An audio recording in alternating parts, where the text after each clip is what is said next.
Follow Paddy Power on Snapchat. The username is @ThePaddyPower, and we promise there won't be any boring snaps about gigs, the weather, or the gym.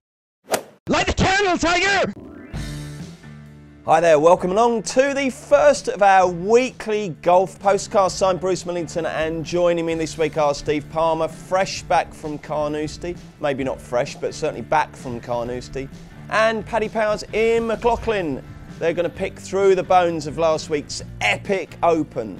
And then we're going to look ahead to three cracking events this week. We've got the Canadian Open, we've got the European Open, and we've got the British Seniors Open. I don't know if the lads have sussed one for that, but for once I have. So first of all, we will look back on 4 incredible days in the sun. It was mostly in the sun, Steve, wasn't it? There was one day where your hopeless lack of preparation told, and I very much enjoyed reading Saturday's piece where you didn't even bring an umbrella or a coat and spent the entire day basically trying to creep under other people's umbrellas. Was that the low point of the week?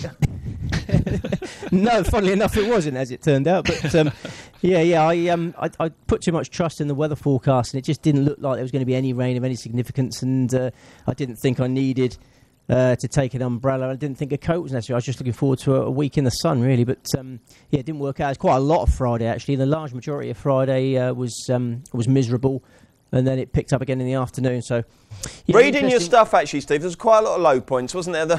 The one that, I don't like laughing at other people's misfortunes, but you had a 13-hour drive from Weymouth to Carnoustie, and at one point you ended up outside Celtic's ground just as their Champions League game was finishing, and you've got 50,000 people pouring out into the streets. I mean, yeah, it's staggering. I mean, you think you're almost there. If you've broken the back of it, you're quite excited, and we were looking forward to a pint at the Premier Inn, thinking we were going to get there in time for last orders. And then, a road closure just sends you into complete disarray, doesn't it? I don't know what tactics you use for road closures if you're using a sat-nav, but if you don't know where you are, you've just got to get away from that road, haven't you? Yeah. So I charged in a random direction. It was just so unfortunate that it was straight at Celtic Park, and just drove into a wall of Celtic fans and police cars, and it was quite fun. My poor old man was very frightened by the whole experience. I saw a little degree of humour in it, but we finished recording the podcast last Wednesday about 12:30. You got straight in the car. What time did you get to the Premier Inn in Dundee? We got to the Premier Inn about 1 a.m, I think it was. Half 12, 1 a.m, yeah. So plans to watch Matthew Southgate tee off at 6:46 were ended. I was a little bit later than that. But okay, well listen, I've asked for questions on Twitter for you guys, and the most popular one, obviously, and it's the one you've been asked a million times, Steve. Well, there's two. First of all, let's get this out on the open. Let's put this on the table. How much would you have won on Tiger? I would have won £305,000 profit, and I was just planning to pay off the mortgage in one go. I thought it was that good an opportunity that I wanted to make it a significant one. I mean, it would have been, had Ricky Fowler won the Scottish Open or England had won the World Cup, I was going to go for the £1 million. But no, so fortunately, now looking back, those two things didn't happen, so it wasn't quite as heartbreaking as it could have been. But yeah, it would have paid the mortgage off in one go, and would you have spat in my face and quit your job? Well, this was it. I would have had a tough decision to make. It was either going to spit in your face and become a professional gambler, or pay off the mortgage and try and reduce my hours a little bit. Oh, well, I'm sure we could have done that before the moment. And obviously, like I say, everyone is asking you. It's driving you mad. You never do. So presumably you didn't lay off, did you? I didn't lay a bean off. No. I mean, and you're quite happy. You stand by that decision. I stand by that decision. The original profit was £300,000, and then I pressed up at the halfway stage. I couldn't believe he went out to 70 on Betfair. He went out to 70 on Betfair. It's so dismissive. So then I just added another £5,000 onto the profit, and then I had no inclination to lay off. I thought he had a fantastic chance going into Sunday. I couldn't believe how short a price Jordan Spieth was. I thought it was an abysmal price, and I wouldn't have been able to lay off because I was right out there in the thick of the action, and obviously didn't have a computer in my hand. So I had no option. I have no regrets. Were you in with the gallery because you had your red shirt, you had your Tiger shirt on? Yes. I had my Tiger shirt on. I followed him for the entire 18 holes. And what was the most popular shout you were giving when he was, smashing one down the middle of the fairway? You just cannot contain yourself when you're in the middle of that. I mean, I'm naturally quite a reserved man. I don't normally get heavily involved in public displays of emotion, but I literally couldn't contain myself. And every time a putt went in, because he was scrambling so well around the turn there before it all went horribly wrong, and he every time a putt went, I just couldn't contain myself. It was at one point walking up the when he hit that shot from the bunker on the 10th. I just shouted like, "You're the greatest! You're the greatest, Tiger!" just right at him from the side of the bunker, and. I just obviously looked a bit of a knobhead at times, but as I say, you cannot contain yourself. The atmosphere was absolutely electric. I've never felt anything like it. This is why I got no regrets for those 10 holes. It was probably the highlight of my life. Wife and marriage and children aside, and all that, whatever you're supposed to say. What was the come down like, Steve, when it all went Pete Tong? Well, were you all right? I actually have a world exclusive for you on why it all went wrong. Would you like that? Well, I'll tell you what, first of all, let's get Ian's open verdict, and then we'll come back to this world exclusive, because that does sound very exciting. Ian, were you working on Sunday? Were you at home focused on the action? I was working. Steve and Tiger had the Sunday red shirts on. My trousers were turning a slow shade of brown come Sunday around 4:15. How bad when he was hitting the turn the lead? It would have been really bad. Probably the worst one the last 2 or 3 years, I would have thought for sure. Really? Yeah, Did you think he was going to do it, Ian? I did. I have to say I did. At the turn when he was when he got to -7 and the Schauffele's and Spieths of this world started to falter, I thought he's really going to do this. He's actually just going to scare them all out and just take it home, post -7 and probably win the thing. Yeah, so we were quite nervous. So we were quite pleased to see him. Like, we thought the 12th hole might save us, playing back into the wind very long, but it was actually the 11th that saved us. That second shot, I think it just it got caught up in the wispy rough, and it kind of just turned out to the left, and I think he tried to be a little bit too cute with the chip, left it short obviously, and took another 3 down from there. So yeah, it kind of saved us a bit. All right. Oh well. And how short did he get, Tiger? I think he hit 6-4 on the run. Yeah, I think he was 2.56, 2.58 in the exchanges at one point. I think on the 10T. Yeah. God. So yeah, it was nerve-wracking times. And how was it for you, Ian? I can't remember. Apologies, but I can't remember your main tip. Who were you with? You were with Dustin, weren't you? Yeah, Dustin is right. Yeah, it was a poor week overall. I laid Spieth on the Sunday as well. Now it's a shock for everyone who knows me that I'm a Jordan Spieth truther, but yeah, I thought it was a crazy short price as well. He's obviously one of the best battlers in the game, and he battled his way to the top of the leaderboard. But with the wind getting up, the long game was always going to have to hang on for another 18 holes, and I just didn't think it would, and it turned out to be the case. But I mean, he showed all his fighting spirit there, didn't he? He really did. Yeah, he's an animal, really. He just any major championship, he just seems to somehow find a way, no matter how poor the game is, to get in contention. I'll tell you what, though, and there was that last 2 hours were pretty thrilling, weren't they? There was a lot going on, wasn't there? You can't beat it, can you? No, it's excellent. Like the likes of Rory making the eagle on 14, and Rose was making a charge, Tiger obviously up there, Spieth up there. It's kind of what you wanted. It was the first major in a while when the really, really big names were all vying for it. You just didn't know which way it was going to go. Yeah, so it was a brilliant spectacle. It really was. Now then, Steve, apart from the fact they had some Wally from Weymouth yelling incoherently at him, why did Tiger not win the Open? Well, first of all, I'd just like to say that he did trade at 2.58 on Betfair, because all these people, the hindsight heroes, are now telling me that I could have laid 190 grand at 2.58. Yeah, of course you could. I mean, who hasn't got 190 grand lying around? And well, yeah, most of the bet was in Betfair. I literally could have done that, but yeah, you talk about that 11th hole. He birdied the 11th hole on the first 3 rounds. Every day he birdied the 11th hole. So you even though he missed that putt on 10, you go to 11 and you think, you know, he's got this hole. He owns this hole. He's going to keep up the momentum. I know you love that word. Yeah. And yeah, on the 11th tee, it just all went horribly wrong. And I was in the 3rd row back on the 11th tee. It's a sort of bottleneck in that corner of the course. A really intense atmosphere. Everyone gets shoveled into this section of the course. And the tee box is quite a tiny one.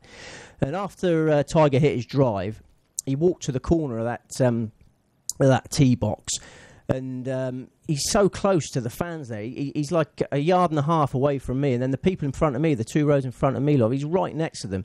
And unfortunately, there was a Scottish drunkard there. You know, he'd clearly been drinking all day in the sun, and he's a yard away from Tiger, and he just goes, "It's yours to lose, Tiger," right in his face. And like Joe LaCava sort of looks at him, and they apply the tactic of just ignore him, and then so he does it again. "It's yours to lose, Tiger," and I'm a couple of rows, but I'm just really, really, really angry about this. I'm thinking this is a disaster because Tiger looks a bit ruffled, and the marshals are nowhere to be seen because they can't get to this section of the tee box. It's a really awkward situation. Molinari's taken ages to hit his shot, so Tiger's just trapped there, exposed to this drunk from a yard.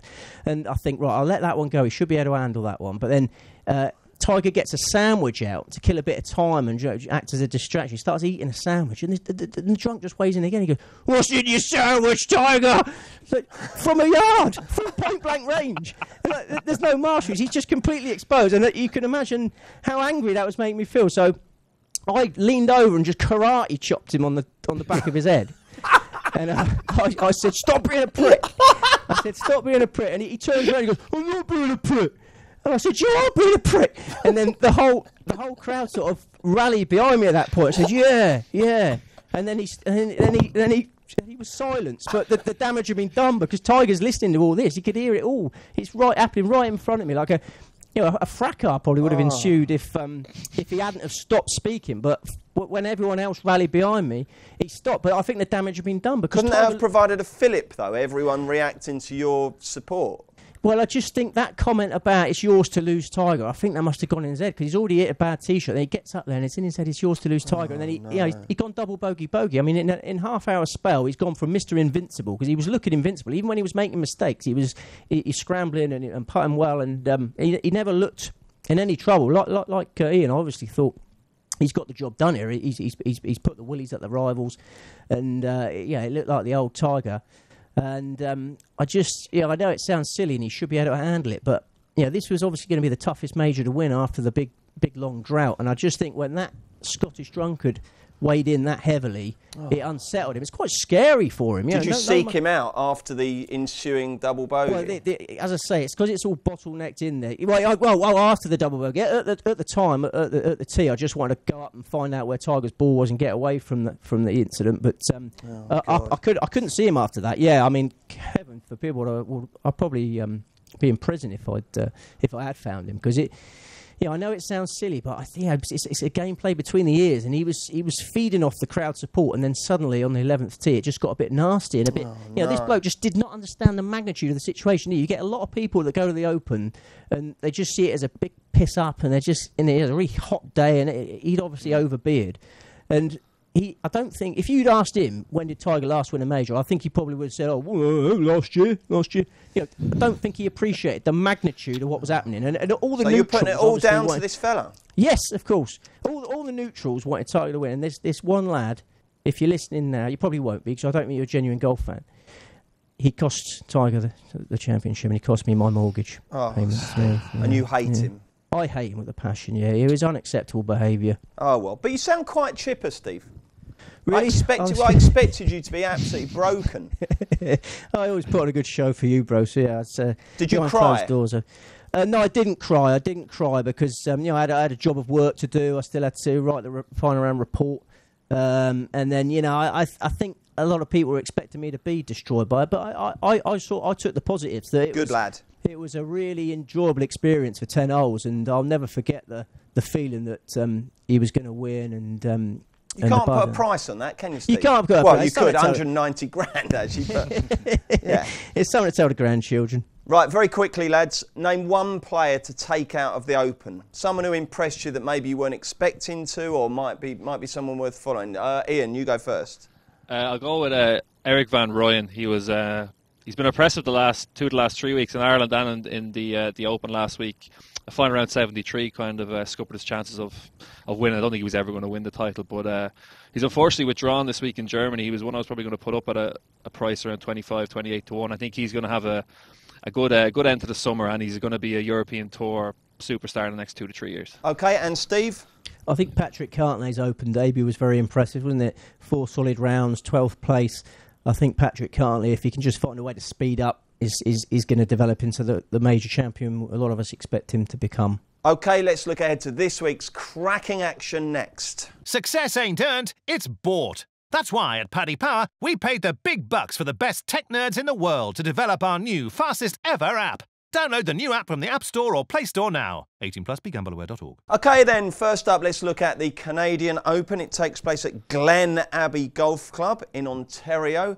And Ian, first of all, before we tell everyone who's going to win, take us through the latest betting from Paddy Power. Sure. We're 8 places this week in the Canadian Open. Dustin Johnson heads our betting at 6-1. Brooks Koepka next in at 11-1. Tony Finau 14-1. Tommy Fleetwood 16-1. Bubba Watson 20-1. Charlie Hoffman 20-1 and 28-1 bar. Well, first of all, I just want to say of this, it's great to have extra places for the majors, obviously, but also really good to have 8 places for a tournament like this. And unlike some firms who are offering the best place terms, you're actually black type about some of them as well, aren't you? So well done you. And your reward for that is that you can go first. Who is your main tip for this? I'm probably going to steal some of Steve's thunder. Now, it's not his main tip, but it's a player he likes, and it's Tony Finau. An excellent showing last week at Carnoustie. Arguably could have been the champion golfer of the year had his putter not been so cold. He had 126 putts for the week, beaten by 4 shots. Now, the winner, Francesco Molinari, had 111 putts. So his putter was ice cold all week. He struck the ball unbelievably well. He's coming up to Glen Abbey where he was 5th last year. He's putting up serious tee to green numbers all week. The last 6 weeks, I should say. Long course here. There's been a lot of rain the first 2 or 3 days, and there's going to be more rain today. The course is going to play very long. It's going to suit a bomber. It's going to suit a good ball striker who can find greens, find fairways off the tee with a bit of length. I think we'll list a solid bet around the 16-1 mark. And Steve, this is about as different to Carnoustie as you can get this test, isn't it? Yeah, very generous fairways, and the rough's quite light, so I would expect low scoring week. All about the iron play, really. Second shot course. Okay, so your main tip is, Steve? Ian's right. Finau's got a great chance. He's the only player to finish in the top 10 in all 3 majors this year. He's a world-class, got a world-class long game now, and if he putts well, he's going to contend. But I think Dustin Johnson, it's time to weigh into the favourite this week. I think he bounces straight back from the Carnoustie miscut. He's making his debut at Carnoustie. His gung-ho tactics didn't pay off. Remember we were debating last week whether there's going to be bombers or plotters. Emphatically the plotters in the end, and Johnson went all guns blazing, and it didn't work out. He made a Horlicks at the 18th 2 days running, but he never lingers on failure for long. He's probably forgotten he's missed the cut at the Open. And Glen Abbey, a much better fit, finished second and 8th in his last 3 starts at Glen Abbey, and highly motivated for this tournament. Is marrying into a Canadian family. His father-in-law to be, Wayne Gretzky, will be telling him it's the most important event on the calendar.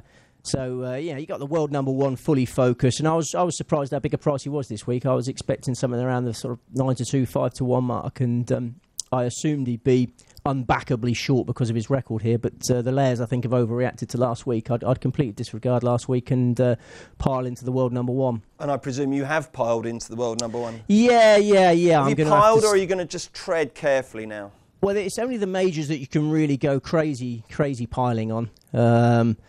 Because there's obviously not as much liquidity around for the lesser events. But no, I'm going to try and settle down a little bit. Okay. Yeah. Good luck with Dustin. Right then, who else do you like, Ian? Finau's your main bet. Give me 1 or 2 others. I'll give you a couple others. The second one, again, I think me and Steve are copying notes here, is Cameron Champ. When I saw the field, sorry, can I just stop you quickly? Yeah, sure. I thought I was looking at a dog card. I was looking at Monmouth, Cameron Champ.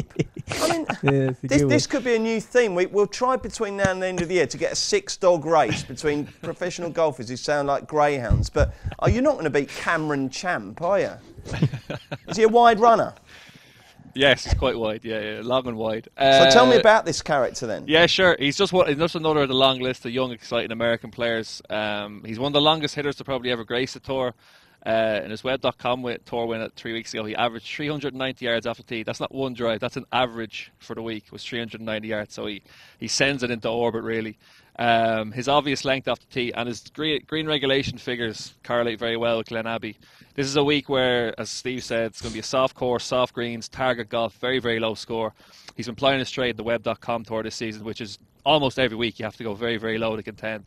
I think he can do it again. His price maybe is a little bit gone now with Steve putting him up, but I still think he can go well at around the 50-1 mark. Okay, and Steve, who are you going to augment DJ with? Yeah. Me and Ian are singing from the same hymn sheets here. I got Dustin Johnson, Tony Finau, and Cameron Champ. They're my only 3 selections. I mean, it's very exciting what's going on with this Cameron Champ. He could be something extremely special. I mean, we must remember it's web.com tour, and we've seen many a career go horribly wrong after a bright start. But we could be talking about an exceptional player here. I mean, his performances over the last couple of months. I mean, we could be talking about a future world number one, and what a name to have for that job. I mean, he's 114 under par for his last 7 events.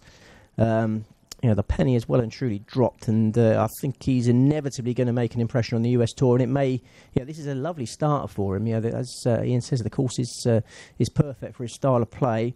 My tactic is significant win bets on Dustin and Tony Finau, and then an each-way tickle on Cameron Champ. Beautiful stuff. Right then, let's do some questions. I went on Twitter earlier and said that the lads are on for the first of our weekly golf postcasts. And what questions do we have? Did Steve lay off? Did Steve lay off? Did you lay off, Steve? Someone says flake or ripple. Anyone got a view on that? The ripple's slightly less messy, isn't it? So, I always get messy with both of them. I try and avoid both of them. Too much of a gamble. Yeah, Ian, someone says, what do you think is letting Rory down at the minute? Surely can't be off adding another major. I think it's just his putting and his overall, I personally think his overall motivation. Now, I know he kind of finished tight second, but bar the 14th hole on Sunday, I don't think he ever looked like he was actually going to win, or he looked like he had the motivation to drive the likes of a Tiger did. He was kind of just potting along 400 par, 300 par, making a few mistakes, and then a quick burst on the 14th, and kind of like, I can actually win this thing, and then seem to gun on then, try and kick on. I think the overall factor is probably still his putting. Like, he's obviously probably the best ball striker in the world when his game is on. So I think if the putter warms up for him, he'll go close. And he seemed very happy, didn't he, afterwards? He was quite content. Happy. I mean, all credit to him. You've got to go. It's better to be a happy human than an angry golfer. But I'm with Ian. He seems to have lost a little bit of his drive. And if you replayed all the missed putts he missed during that tournament, you think, blimey, he only lost by a couple of shots. He had a great chance to win that tournament. I think if you knew you only had to get to -8, they might have played a bit different. Steve, I'm merging 2 questions into one here. After his performance on Sunday, is Tiger more or less likely to win another major? And if yes, which one? He's more likely to win another major because he knows that he belongs there again. And I think the Open, without question, is the most likely one. He's admitted himself that the American majors lend themselves to the bombers, and he can't play that style of golf quite as well as the others. I mean, he's being a bit too negative, really, because he can still send it out there. But obviously, the likes of Cameron Champ are creeping up and making Tiger look like a plodder now. But I think the Open Championship is the one he can win. Yeah, that's all right. That'll do. OK, I'm going to ask you both this one. Ian first. Apart from the Racing Post on Wednesdays, Peter Kingston asks, what are the best sources of info when studying for golf tournaments? Ian, which resources do you tend to use? I find when pricing, especially on the US tours, the introduction of fantasy golf in America has kind of revolutionised the way the strokes gain data and the analytics of that is kind of given out to the public masses. It's a lot more confined. It's a lot more easy to read for people. I find it great, and it What's it called? What's the site? There's Data Golf out there. There's a few Twitter handles like Fantasy Jesus, it's called. They do Fantasy Jesus. Yeah, I know. I think it's just a Twitter bio of like Jesus. Yeah. And what they do is as well, they kind of break down the stats into 5 tournaments and 10 tournament spans. I think the season-long stats sometimes can be a little bit deceiving. You might have a guy who's had a great first 4 or 5 weeks tee to green, and then he's kind of petered off, but he's still making the top 20, 30 of the season-long stats. These kind of things break them down into 5 tournament, 10 tournament spans. So you get a more recent look at how a player is actually playing and what stats might suit a course he's coming to now. So okay. I find them all quite helpful. Jolly good. And Steve, what are your secrets for getting golf stats? I use the main 3 sites. The World Golf Ranking sites is the one that I use the most to get the form, and then EuropeanTour.com and PGATour.com. I mean, there are other ones that are out there that you pay a subscription for, but I've doing all right without it. So I'm happy with the 3 main sites I use. Okay, and one more. Sorry if I can't get through all your questions. Thanks for sending them in, but we will do more next week. Any early Ryder Cup thoughts, Ian? I think the more I look at it, the more I think Europe are going to be very, very tough to beat. Their team is looking strong. They now have Molinari sealed his position as well as Narn, and with Fleetwood, they have 3 winners on that golf course already. I think their 4 picks probably the likes of Poulter, Garcia. They still have Stenson to choose from. Rafa Cabrera Bello. There's a couple more there. The European, the course mightn't suit the US as much as people think. So I think Europe are probably looking solid and probably will go favourites, I think, in the next month or two. Really? That's interesting, Yeah. Steve? Yeah, I'm leaning towards Europe. I think it's a massive advantage that we play the French Open there every year, and our players are probably slightly better suited to the course. I think only Justin Thomas that came over for the French Open the other day? I mean, that sort of shows the... it was a disgrace, really. If you're the American Ryder Cup captain, you'd be pretty angry about that. Who is the captain? Is it Captain Furyk? Jim, Furyk, Jolly Jim, yeah. So, I think Europe are going to win, but... you're obviously going to need a big old stake on that to make it worthwhile. Absolutely. OK, let's do the European Open next. Check out Paddy's Rewards Club. Simply place 5 bets of £10 or more across any sport in a week, and you'll get a free £10 bet the next week. T&Cs apply. 18+. BeGambleAware.org. Right then, it takes place at the North Course, Green Eagle Golf Course in Hamburg. It's the European Open, and big Pat Reed and middle-sized Paul Casey are the favourites, aren't they, Ian? Yes, I'll give you a run through the bet. And again, we're extra places here. We're 7 places this week. So Paul Casey and Patrick Reed, Heather betting at 9-1. Bryson DeChambeau next in 11-1. Pat Perez 20-1. Charles Schwartzel 22-1. Alexander Levy 22-1. And it's 25-1 bar. And Steve, before you take us through your tips very quickly, what sort of test is this? Who should we be looking? What type of players do we want to back? It's a very straightforward Parkland course, 7,583 yards, 5 par 5s. And the weather forecast is sublime. I mean, the whole world's on fire at the moment, isn't it? So Germany is the same as the rest of the world at the moment. It's baking hot over there. So you've got a firm, long golf course with 5 par 5s. OK, and Steve, who's your top tip? I didn't like the market leaders for this one, and I think Nacho Elvira is a very lively 50-1 chance. He's a 4-time champion on the Challenge Tour. Had some near misses on the European Tour. Very unlucky to lose the Hassan Trophy a couple of years ago. Don't know if you remember that tournament. Jinhyun Wang produced some very late fireworks to deny Elvira when it looked certain that Elvira would win. I can barely remember Sunday's Open, so I'm certainly not going to remember the 2016 Hassan Open, I've got to say. Oh, it was memorable for Jinhyun Wang. Well, I won't bore you with that. I know you've got a busy day. But more recently, Elvira lost a duel for the Spanish Open. Do you remember that one with John Rahm? It turned into a Rahm v Elvira for the Spanish Open, and then Elvira put it in the greenside hazard on the 17th. Did we back Elvira? Yes. That was the week we had Elvira and Siwoo Kim in the Heritage, and it looked like it was time for big things. But I think Elvira's been knocking at the door, and I think this course suits him down to the ground. He was 12th there last year. He likes a straightforward, low-scoring track. 3 of his 4 Challenge Tour wins have come with totals of 21 under or better. And he was 9th in the BMW International in Germany just a few weeks ago. So, this is perfect for Elvira. Ian, your number 1 pick? Number 1 pick is Lucas Bjerregaard, big hitting Dane, who's dangerous around these sort of layouts where length is an advantage. Not really suited to links golf, so his missed cuts in Ireland and Scotland can be forgiven. Probably means we're getting a bigger price than we should be. Strong showing in Germany already this year with a 5th in the BMW International Open. He's also had a 3rd place in Wentworth in May, so that's a good piece of form. I think he's around the 40-1 mark. I think he put up a good showing. OK, and Steve, you are also adding to the Elvira basket who? I've got 4 others, actually. We've got time for 4 others. Just whiz through them. Sam Horsfield, hugely promising young powerhouse. Has already placed twice on the European Tour, and he just started his career, 22 regulation events. Contended for a long way at Wentworth in May. Played well in the Irish Open, Scottish Open. Thomas Detry, another youngster. You always tip him, don't you? You love Detry. Has he ever actually rewarded you? He's yet to make his breakthrough. He was 2nd in the BMW International Open last year. Another straightforward Parkland layout in Germany. So similar test this week. Won by 12 shots on the Challenge Tour. I think he'll come good eventually. Mikko Ilonen, much more experienced, 5-time European Tour champion. 3rd in the Hassan Trophy that you love so much at the end of April. Closed with a course record 65 in last year's European Open to finish 8th. So he likes the track. And if you want a massive price, Sebastian Gross. Don't actually like the man. He made some very disrespectful tweets about the England football team during the World Cup. But, he's a power pack Frenchman who could make mincemeat of the 5 par 5s.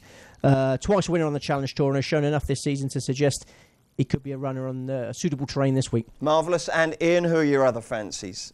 I like Horsfield. I won't repeat what Steve said. I like Sam Horsfield. These ones should be suited to the track. The other one I like is Lucas Herbert at a bigger price. An Australian bomber.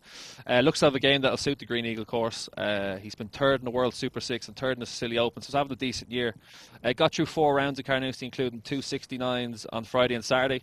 He had a 77 on the Sunday, which dropped him down to 51st. So I think he's probably going under the radar a little bit, and I think he can go well at a 3-figure price. Okay, and then very quickly, whiz through the Senior Open betting for us. Of course. Bernard Langer leads our betting at 4-1. Jerry Kelly next in 8-1. Miguel Angel Jimenez 8-1. Fred Couples 10-1, and it's 14-1 bar. Give me one golfer to back in. I'll go with Jeff Maggart at 50-1. Seems to be play well in these sort of senior US Open, Senior Open championships. He's around a 50-1 mark. I think he can go well. Steve, before I give you the winner, who are you going to go for?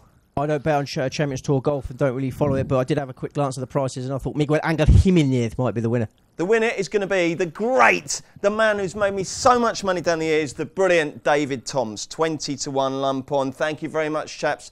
That was absolutely superb. Don't forget, we are back every Wednesday now for Golf Postcasts. And next week, we're going to be looking ahead to the Bridgestone Invitational and the Fiji International. Thanks, Ian. Thanks, Steve. Thank you for watching or listening. Good luck with your golf bets. Join us next Wednesday. Follow Paddy Power on Snapchat. The username is ThePaddyPower, and we promise there won't be any boring snaps about gigs, the weather, or the gym.